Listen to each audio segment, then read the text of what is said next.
Hello everyone and welcome back to another episode of the Movie Nights Roundtable Live. It is I, Dalton Burdett. I will be alone on a solo show today, but that's okay. Nick is off doing some wonderful things, and also, we are running out of shows until we go on a hiatus until January. However, don't be sad in our hiatus. We will still have plenty of movie reviews, we'll still have plenty of stuff coming out, and then going into next year, 2026 is going to be a very big year for movie nights. Some stuff I already know, and some stuff that I'm manifesting. But there might be some interesting changes, but overall, it's going to be more stuff, not less stuff. So that's good. That's always good. Calixer's already in the chat, giving me shit for being late, of course. Thank you for the Lisan Al Gaib. Absolutely. And Hannah, my own partner, saying, always forget about the hiatus. I know. It happens. It happens.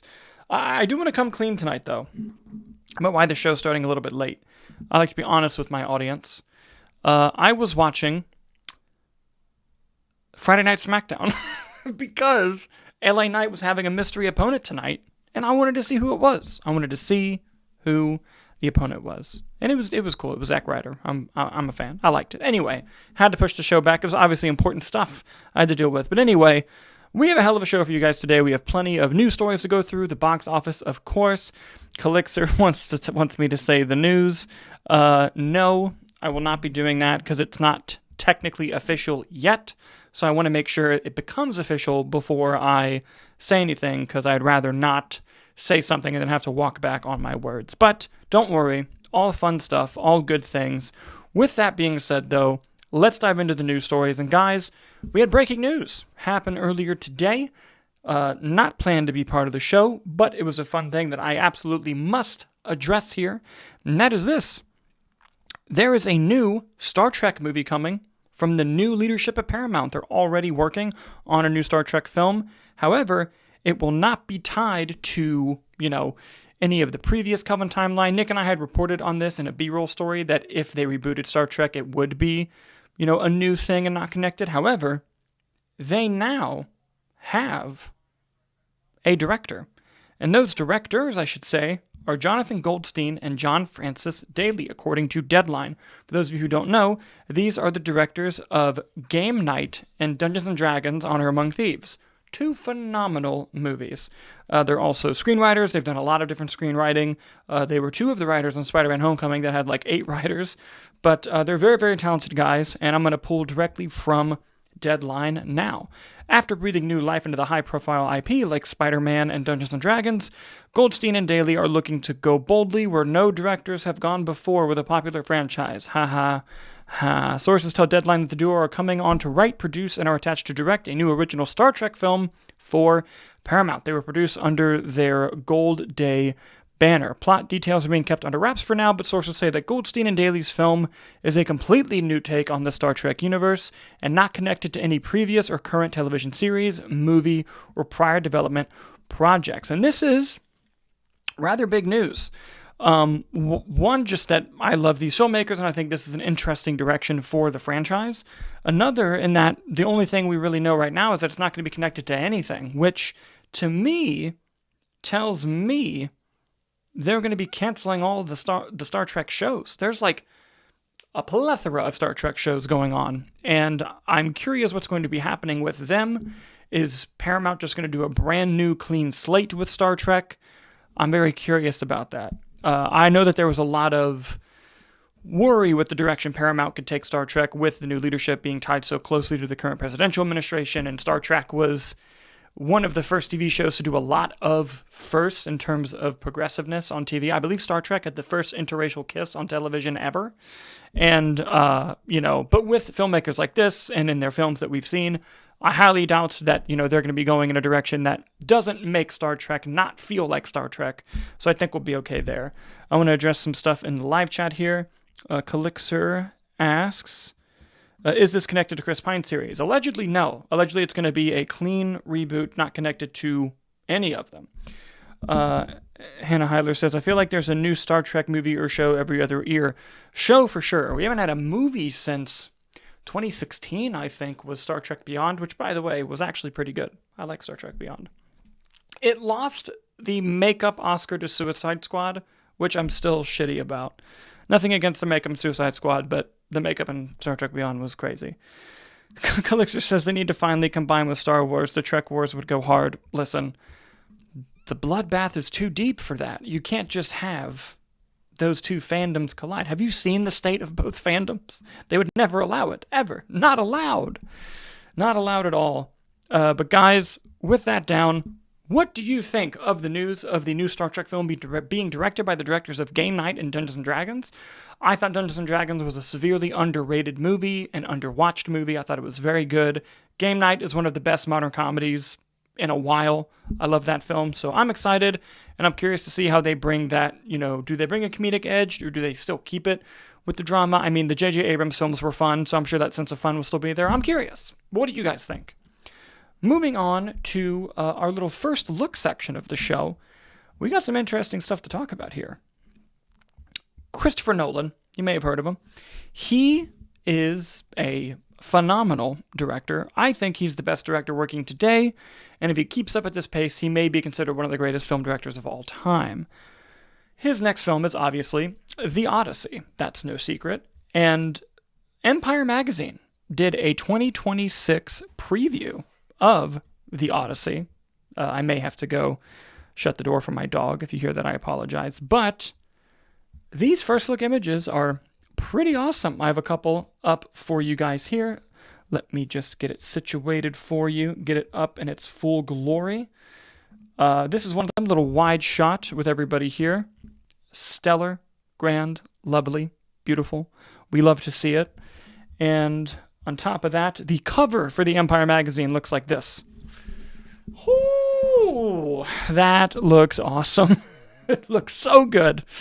And I believe, if I'm not mistaken, just like hours ago, they released new images with other members of the cast. So as I talk as a distraction, I'm going to pull up those images to see if we can get those pulled up here. I'm sure we'll be able to get it done.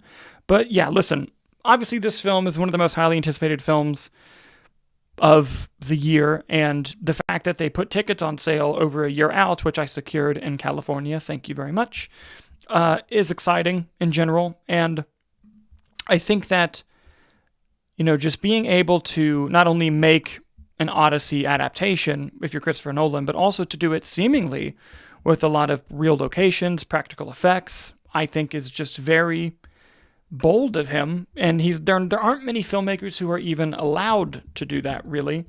Any other filmmaker who wants to make the Odyssey, they're making them do all kinds of, CGI and all that stuff. And not to say that there's not going to be CGI in this movie. Of course there's going to be CGI in the movie. There's CGI in pretty much every Christopher Nolan movie, believe it or not.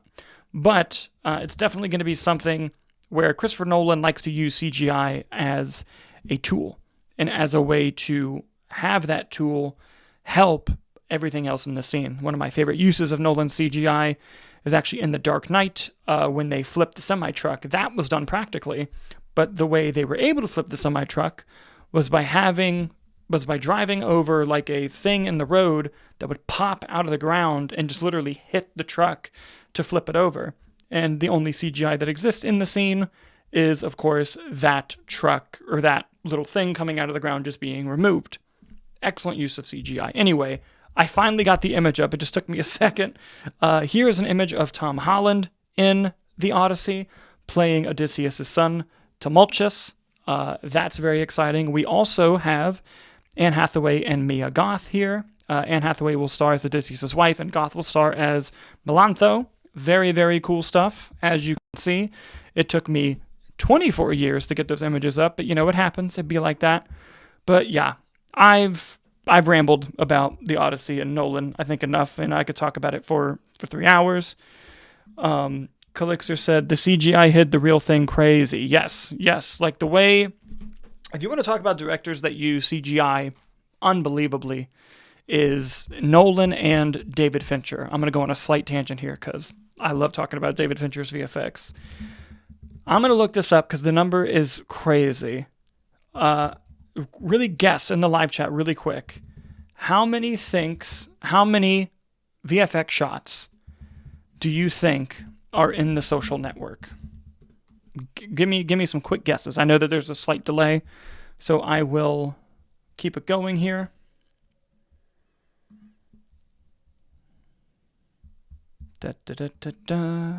How many VFX shots do you think are in The Social Network? Calixer says, Fincher uses CGI so much, but it's so good. I'm going to guess 948. Calixer, you were saying something. Hannah says 50. Calixer was almost right on the money. Nearly 1,000 VFX shots were used in The Social Network. I know that I'm using Google AI as the answer, but as you can see down here, it was confirmed in Post Magazine and other sources. Don't rely on Google AI. It sucks. I used it for convenience. Hannah says, I have no concept of this. It's a guess. Calixer, happy you got it right. Yes. No, it's crazy how many VFX shots are in Social Network. And for stuff you would never even realize are VFX. Like, there's the obvious ones, like the Winklevoss twins and all that. But also, like, when they're outside and, like, the breath is all CG because it wasn't cold enough in the scene, but he's like, they should have breath. Like, it's stuff like that. Like, it's the way he uses VFX are insane. Absolutely insane. Anyway, we are going to move on to the next thing we need to talk about. That's actually a trailer. You may have heard of an IP called Super Mario Brothers. Stop me if you've heard this one. Super Mario Brothers is obviously a massive video game IP for Nintendo, and they made the animated film a few years ago that absolutely blew up the box office, made over $1 billion, and obviously a second movie was going to be coming from that. We reported on the show when they announced the title of the Super Mario Galaxy movie. Not only do they have the movie announced, but they also have the trailer. Here's a little image of the thumbnail of the trailer. I'm not going to play the trailer just because I've been getting copyrighted a lot recently, so I want to try to be careful. But here's what I'm going to say. I did not love the first Mario animated film. I thought it was fine, but I thought the story was weak. I was kind of really excited going in, and it just kind of felt like a bunch of hodgepodge stuff for fans. It didn't really feel like a movie. However, with that being said, me and my hater self, I absolutely adored this trailer. I thought it was really, really great. It looks like it's actually going to be doing something new with the characters. It looks like they're going to be going on a journey. We actually have some very interesting castings as well. You have Benny Safdie playing the role of Bowser Jr., and you have Brie Larson playing Rosalina, which is very cool. And anyone who knows Brie Larson knows she's a massive Nintendo and Mario fan, so that must be a very cool experience. I gotta say, again, as someone who did not love the original film, I like the trailer. I'm in. I'm interested. Now, if you lead this shit to a Smash Brothers movie, you have all of my money. Give me all of my money. I would absolutely love that. But guys, did you get a chance to see the Super Mario Brothers trailer? Oh, before I go on, Hannah brings up a really good point. But where is Yoshi? Excellent point, because they did tease him at the end of the other film. Kylixer adds justice for Yoshi. Yes. Anyway, guys, let me know what you thought of the trailer. As we move on to our main topic stories, and this one really kind of came out of nowhere for me, and I was very surprised, but it also builds off of a rumor I had heard elsewhere. So, a rumor I had heard a while ago, and then Daniel RPK, Daniel Rickman, the famous scooper, did also report on this, basically, was that Sabrina Carpenter was eyeing a role in a Disney adaptation. And the rumor at the time was that it was going to be a Rapunzel film, which they are still developing, but allegedly it didn't work out with Rapunzel. Well, turns out Sabrina Carpenter is still making a Disney-related thing, but it's not for Disney. It's for Universal. A musical at Universal, and that musical is Alice and Wonderland. She is going to lead it, obviously, I assume, playing Alice, and help produce the film as well, I think. I'm going to take this from Variety. Sabrina Carpenter is headed to the movies. The pop star will lead her first major studio feature with a new musical at Universal Pictures. Universal is also the studio behind Wicked. This project is inspired by Lewis Carroll Trippy's novel, Alice's Adventures in Wonderland, which is in the public domain. That's how they get you. Lorene Scafaria is on board to write and direct. That's an interesting choice. Along with starring Carpenter will produce, the Untitled Project, along with Mark Platt through the Universal-based Mark Platt Productions. And it just kind of goes on to talk about that. Now, this is an interesting move for Sabrina Carpenter. I think that if you're going to go the route of remaking another version of Alice in Wonderland, making it a musical like this is interesting. Obviously, we have the Tim Burton movies that happened already. But I'm very curious because that director, Lorene, I don't want to pronounce her name wrong, Lorene Scafaria, I think is how you pronounce it, excuse me. She directed a film called Hustlers.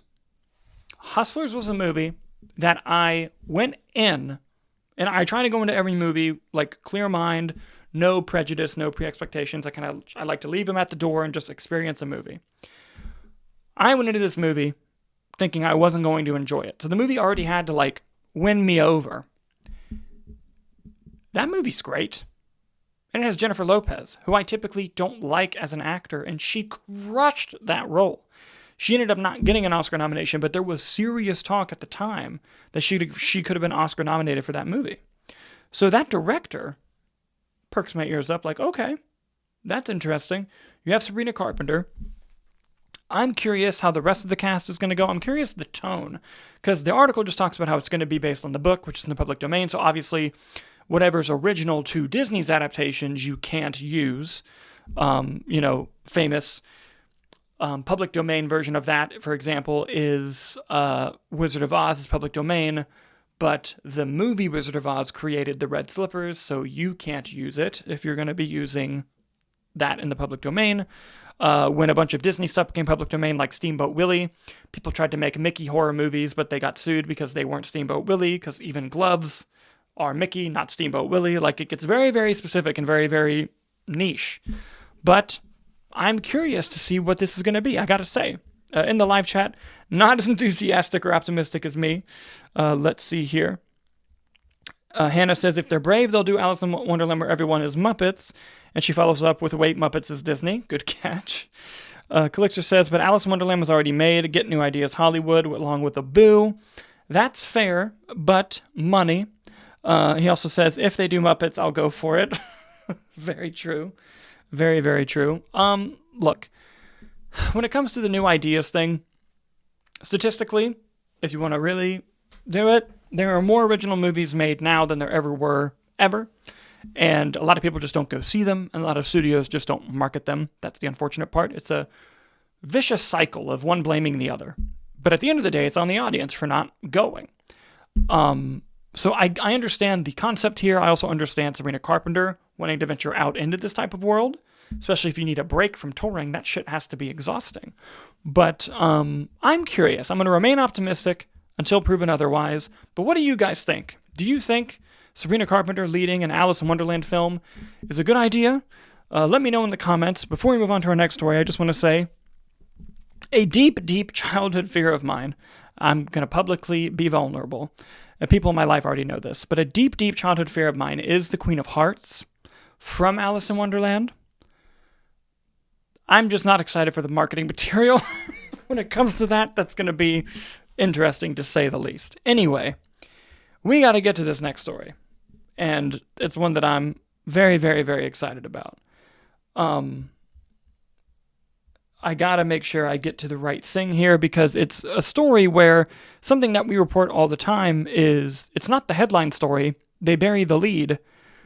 But then you're like, wait. You just broke news in this article, and you're not, why? Go back. And that is this. Deadline was doing an interview with Michael Giacchino, the very famous musician and film scorer. And in this article, he's just kind of talking about Fantastic Four, the score, talking about, music and on film and everything. And down at the bottom, burying the lead, Deadline says, next, Giacchino will direct his follow-up to Werewolf by Night, which he still touts. And he quotes him, if you haven't seen it, watch it. It's on Disney Plus if you still have that. Directing was Giacchino's original goal. As a composer, it's a very solitary thing. I miss the interaction with a group of people. To me, movies are the greatest group of art form there is. You get to work with every amazing artist known to man. I'm going to be a director for Warner Brothers. It's going to be really fun, and I can't wait to tell you all about that. So. We got to talk about this. Because there's a lot of headlines I think might be getting misconstrued here. However, it is the headline that I want. The headline that I want is that we're getting a sequel to Werewolf by Night. That would be sick as hell if he's actually making a new thing in that world. And guys, I can't say this enough. I can't say this enough. If you have not watched Werewolf by Night, it is so good. And watch the black and white original version. The color version's whatever. The black and white version is where it's at. Watch that version. It was a Marvel horror movie that is a love letter to like the classic 1930s B horror films. It's only 45 minutes. It's a special presentation on Disney Plus. It's so good. It's so good on Disney Plus. I love it. I love it. Hannah in the live chat even says, yo, more Werewolf by Night. That's what I'm hoping. However, I do want to point out the wording of the article, which I haven't seen a lot of people do, and I hope I'm wrong about this. But the article says, Giacchino will direct his follow-up to Werewolf by Night. And then he, in his quote, says, I'm going to be directing for Warner Brothers. It's going to be really fun. That's obviously not Werewolf by Night, and typically when people say follow-up, it doesn't necessarily mean sequel, it just means their next film. So just because he talks about Werewolf by Night does not mean it's a sequel to Werewolf by Night. So I think it's getting misconstrued from a lot of the people pulling headlines from, and that's why I think it's burying the lead, because it's not a story. It's just saying he's directing again, which we knew, I believe. So unfortunately, I think it might just be he's directing for Warner Brothers, and that's what they're talking about. However, if it's a Werewolf by Night sequel, give it to me right now. It's so good. And the end, it's so good. Like I keep saying it's so good because I don't want to spoil it. It's only 45 minutes. Like I could give you the whole thing. But the characters in it, Man-Thing, Elsa Bloodstone, great characters, great camp. There's campiness to it. There's great practical and visual effects. And Michael Giacchino does the score, and he's a great composer. It's so good. So good. Halloween doesn't have to be over if you don't want it to be. Just turn on Werewolf by Night. Everything's fine. Everything is fine. Calixer says, Wolf by Night, it's been on my watch list. Maybe it's some kind of monster flick. Very good. Very good. But guys, do you think he's talking about an actual sequel to Werewolf by Night? Or do you think he was just following up on a story about his next film in general? Let us know in the comments as we move on to our next story here. And that is this. Sometimes you often get reminded that we live in the worst timeline possible. And I don't mean like in an actual real stakes when you turn on the actual news. Obviously, we live in a fucking hellscape world. That's not what I mean. I mean in the world of entertainment, film, and television. Sometimes you just see a headline and you think, Jesus fucking Christ. And that happened to me this previous week. And I got to talk about this. Because it's someone I typically don't criticize, but I'm going to. Bob Iger. Usually when I talk about this man, I talk about the very interesting moves he made in the heyday of the MCU, when he promoted Kevin Feige, putting him above of Ike Perlmutter and the people at Marvel Television, and said, hey, you direct reportedly to me and Alan Horn now. And that's right when Captain America Civil War came out, and then as soon as Kevin Feige got that power, that's when you got that string of MCU hits of just from 2016 to 2019, just like their peak because of that move. Buying Star Wars, obviously, he oversaw that. And, you know, when Bob Chapek started fucking things up, he had to come back and try to mull it over. So it's like, usually, in the world of talking about billionaires, the only one I generally possibly talk about is Bob Iger. However, he made some comments last week that are just so goddamn upsetting. So upsetting. Where he basically insinuates that in the future on Disney Plus, they might be launching some form of AI generation where users will be able to generate their own AI on the platform. Here is the quote I'm pulling from The Hollywood Reporter.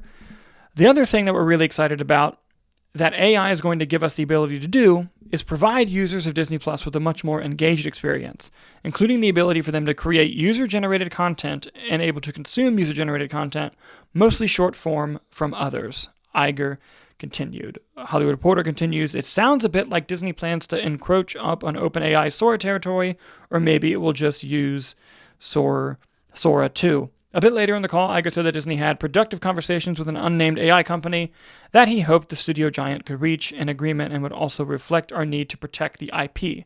And that was the point that I was going to make. We've already seen all kinds of lawsuits about these AI-generated stuff getting sued because they're using stuff from IPs, using copyrighted content. And if you're going to put it on Disney Plus, and you're not even going to allow the IPs? Very interesting move, first of all. Secondly, on top of that, why are you even doing this? This is so fucking stupid. To me, there's no joy in going on Disney Plus. You know what this is? You are admitting that Disney Plus sucks so bad that people need to start doing their own shit. That's what, to me, as a consumer, that's what you've just projected to me. That hey, the reason why you should buy our thing that increases in price every year is so that you can do the work. And you're not even doing the work. You're generating AI to do it for you. I don't like it. I don't like it at all. Of course, this could end up not happening, and it's just kind of something they're throwing out there and floating. But I don't know. But what I will say is Sora AI, as someone who is not a fan of AI generation, Sora AI is very good. Like AI, generative AI, to my chagrin, has improved significantly over the years since 2021 to now, for example. And a lot of people think, does that scare you? It's no, it doesn't scare me, because the way people are using it now is for memes. And I think that's pretty harmless. And it's not trying to, steal something, create a story for mass public consumption like a film. It's to show something funny and to share it. I don't love it. I would never really do it, but I don't think there's a huge harm in that. I do think it should be labeled as AI, which is why I like that Sora has a very clear watermark on their stuff, so that you know it's AI, but it's just a very interesting predicament to be in, because then you can trick studio executives into thinking yes, we don't need anybody else now, when in reality, I don't think a mass audience would accept that. Colixer says, color me shocked, and he also adds, Will Smith spaghetti is getting too real. Dude, that is a deep AI cut right there. That's a deep cut. Let's see. Hannah just says, I'm so tired. Yes. Calixer says they're going to charge you to access their app so you can post AI content for others to pay to watch. Oh, don't even say that. Why would you even say that? I hope not. I, of course, hope that's not what they do. Hannah jokes, I could believe that they used AI to write scripts for the latest Disney Plus shows. I'm not going to go there. But, we are not years, we are months away from the first scandal where we discover something was written with AI. But it's not going to be something, I would be shocked if it's something that's good. It's going to be something like that new Ryan Murphy show that came out that everyone hates. It's going to be something like that where it's oh yeah. And someone had a press reveal ready to be I can't wait to show everyone that you could do this. And then the show comes out and just gets panned. That's how it's going to go down. Look, I always say I'll eat my words when proven wrong, but I don't think so. I don't think so. But going back to the Bob Iger thing, I'm disappointed. AI, the bubble's very big right now. It's going to burst, but it's always going to have a place. It's not going to go away. But I think it can be used in places that are a lot more beneficial than storytelling, personally. personally. That's just me. Anyway, guys, what do you think about those comments from Bob Iger regarding AI on Disney Plus? Let us know as we move on to the thumbnail story today, although we have a few other stories after to talk about. And that is this. Not burying the lead here, there's a V for Vendetta TV show coming to HBO. Holy shit! That is pretty wild news. For those of you that don't know, excuse me, V for Vendetta was a very popular movie in the early 2000s with Natalie Portman and Hugo Weaving. It was also based on a comic that I believe DC now owns, which is why it's coming to HBO and why James Gunn is involved in the new series. I'm going to take it from Variety here. A V for Vendetta TV show is currently in development at HBO. Variety has learned exclusively, according to sources, Pete Jackson, not to be confused with Peter Jackson, is attached to write the series adaptation. James Gunn and Peter Safran of DC Studios will executive produce, as well as Ben Stephenson via Poison Pen and Leanne Klein of Wall to Wall Media, which is part of Warner Brothers Television. UK Warner Brothers Television will produce. HBO and DC Studios declined to comment, which means it's true, and reps for Jackson does not immediately respond to Variety's request for comment. V for Vendetta began as a comic written by Alan Moore, who famously also wrote the Watchmen comic series, and it was illustrated by David Lloyd. It debuted in 1982 in the British anthology Warrior, which DC ended up taking over, as I was mentioning, and then of course it's going to go on to talk about the V for Vendetta film.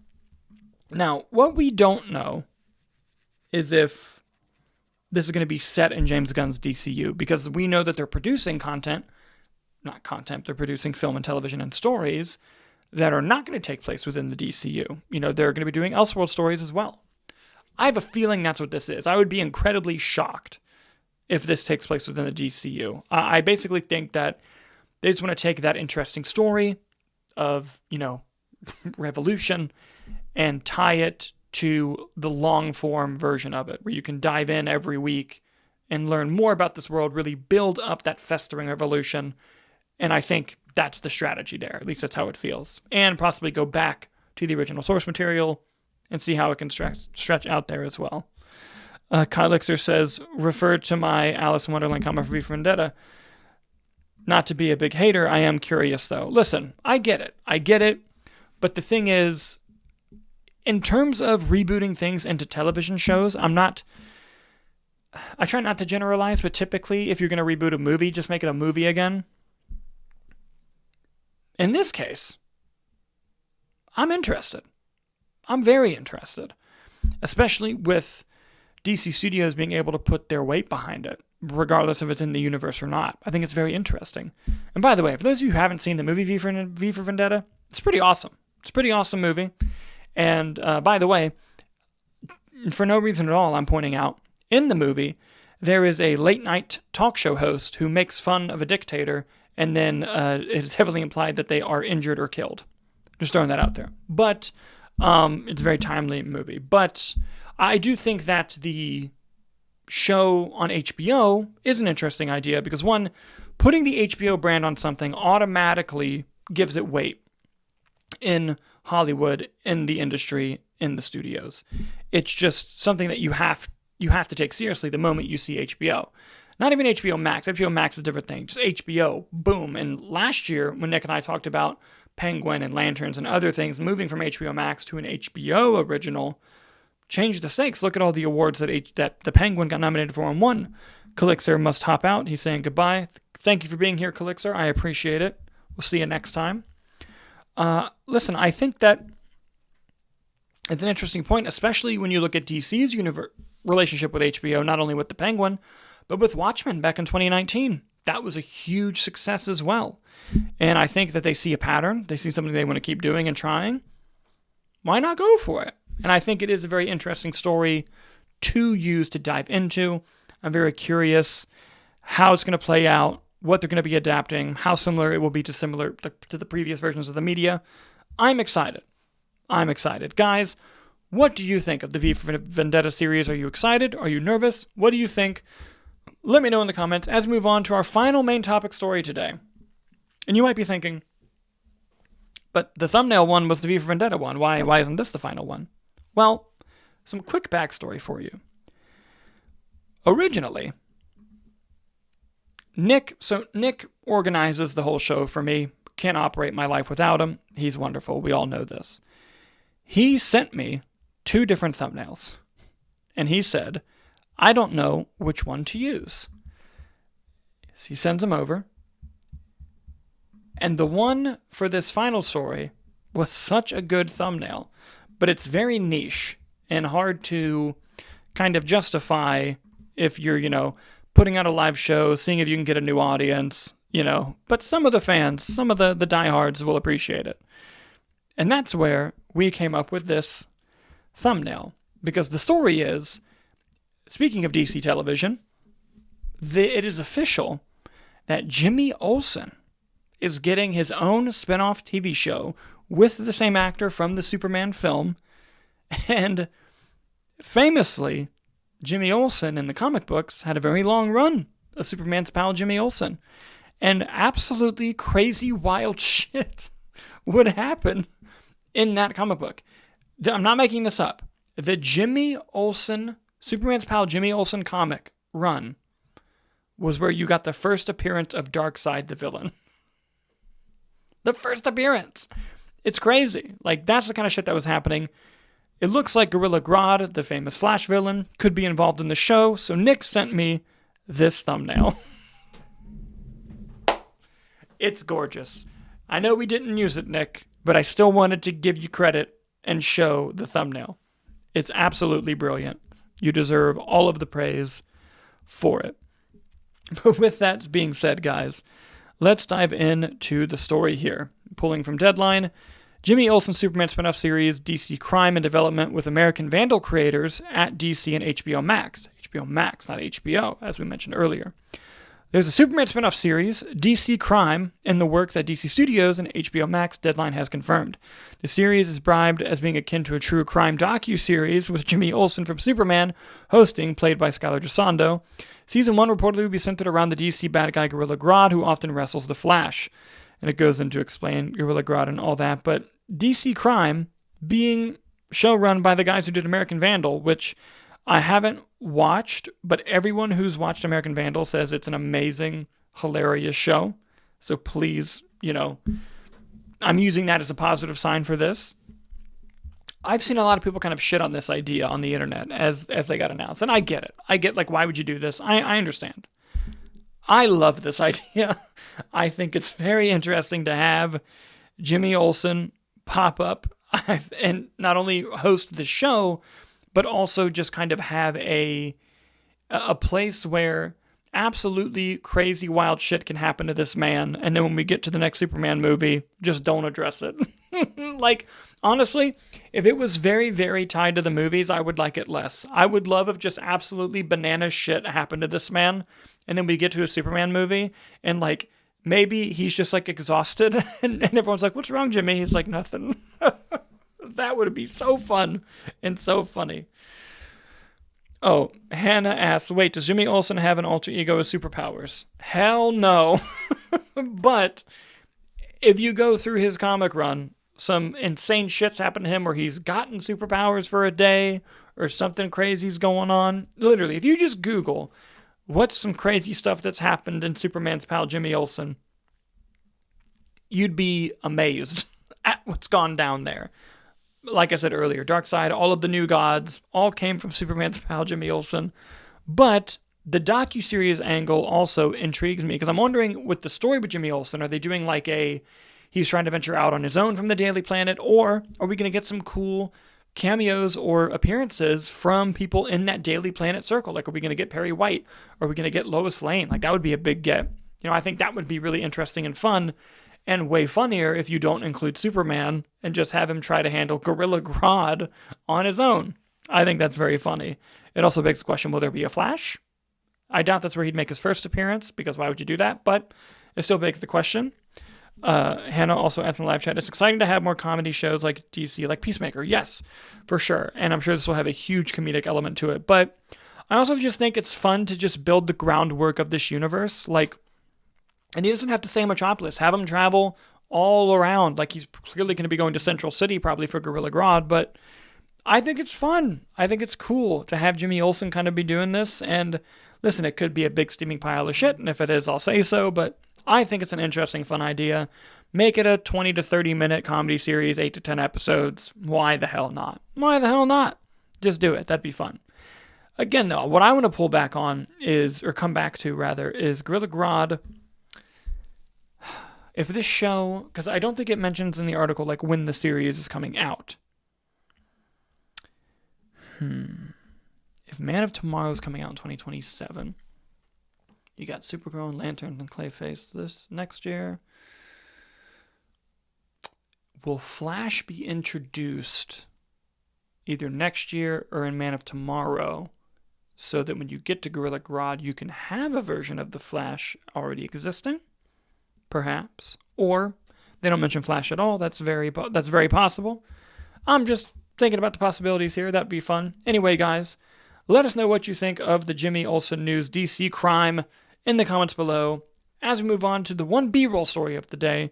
Only just a few minutes on this, just because it means a lot to me, damn it. And that is this. Alien Earth has been renewed for Season 2. Woo! I have not had a chance on this show, on this channel, to talk about Alien Earth yet. Because it took me forever to finish it because of life. Season 1 of Alien Earth was so fucking good. It was so good. I'm not going to spoil anything on the show or anything like that, but I loved every single episode. I loved every single story. It got a lot of shit online from people, which, hey, fair if people didn't enjoy it. I thought it was spectacular. And I think a lot of the clips that people try to share to say that it's bad are taken completely out of context, considering half of the characters are children in adult bodies, so mentally they act differently. I'm telling you, if you have not watched Alien Earth, and especially if you're a fan of the Alien franchise, oh my God, give it a shot. It is so, so good. And seeing that it's been renewed for Season 2, and Noah Hawley inking an overall deal with FX and Disney is amazing news, so we can get more shows from Noah Hawley, who's an incredible writer, incredible showrunner. I'm excited. I'm excited, especially, and again, I won't give it away, if you've seen Alien Earth Season 1, how it ends, you want Season 2 immediately. You want it right away. And I'm really, really glad that we're getting it. Really, really glad. I just wonder how long it's going to take in between seasons, because that show looked expensive.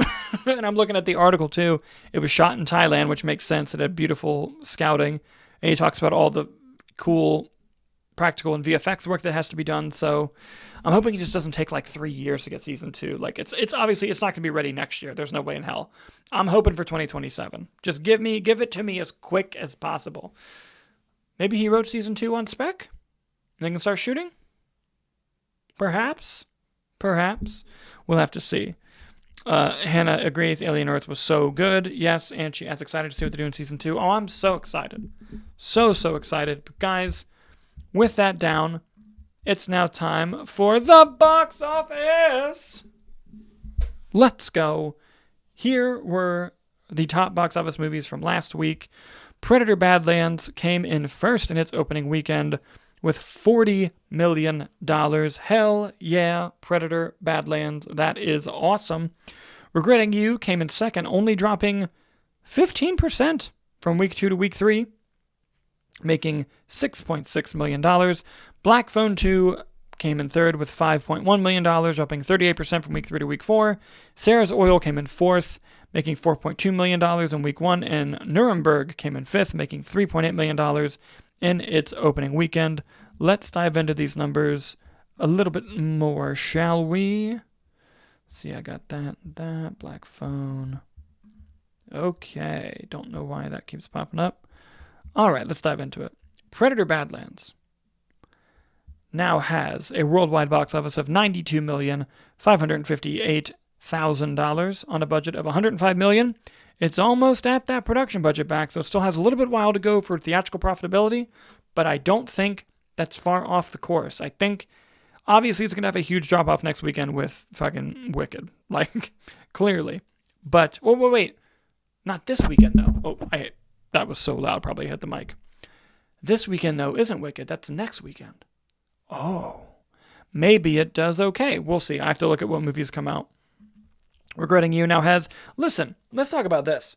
With the low percentage drops on Regretting You, a movie that I have not seen and it looks like trash and I don't want to watch it, it's slowly become a hit. It's at $73 million right now, worldwide, on a budget of, I looked it up earlier, it was on a budget of 30. Now that's Wikipedia, but apparently Variety was reporting the $30 million budget. So it's already at double the budget. It's probably going to be at 2.5 very soon, if that is the math already. I usually pull it from here and it's not there, so I'm not going to be doing the math myself. Thank you very much. Black Phone 2 now has $122 million worldwide on a budget of 30. That's 4.1 times the budget. Good for Black Phone 2. A movie I finally saw, by the way, and I enjoyed it. Nick and Hannah and I have already fought about how I thought about it, but I enjoyed the movie. And Sarah's Oil makes $6 million only domestically. Nothing about budgets there. And Nuremberg makes $6 million. No budgets listed here either. It probably costs a lot more than that. A lot of the fall kind of awardsy movies are not doing very well, which is kind of typical, but it's not as bad as it has been. Let's look at Begonia as well. Begonia now has $25 million worldwide on a budget of probably a lot more than that, not listed here. But hopefully that movie can continue making money as well. Let's get to the interesting part. Hannah says the box office. Thank you, Hannah. And she says, no, that means more Colleen Hoover movies if it does well. We'll see. We'll see. Let's look at what comes out next week and make our final predictions. Here we go. By the way, you can make your predictions on the show as well, and if you're right, I'll give you a shout out. Also, before I pull up my predictions for this week, let's talk about our partnership with NordVPN.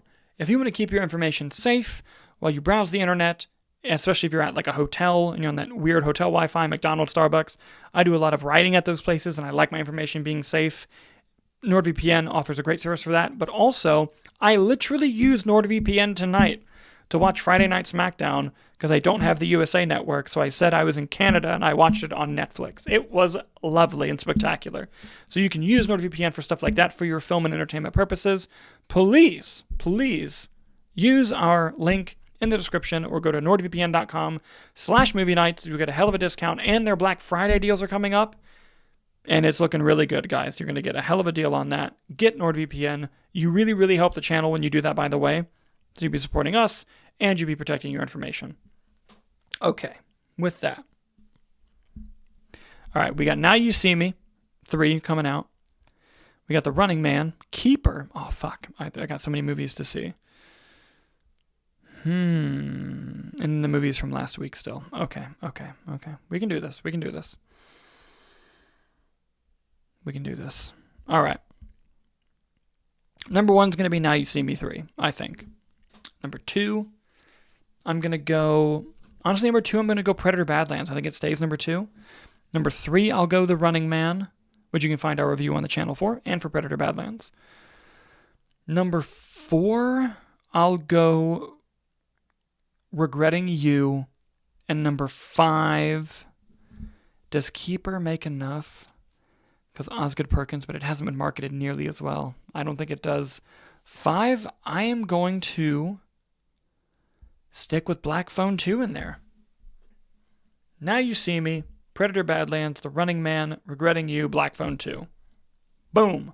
Those are my predictions. Tune in next week to see if I'm right. Only a few shows left before we go on hiatus, so make sure you can catch us while you get us. Guys, as always, thank you so much for watching, and we'll see you on the next one.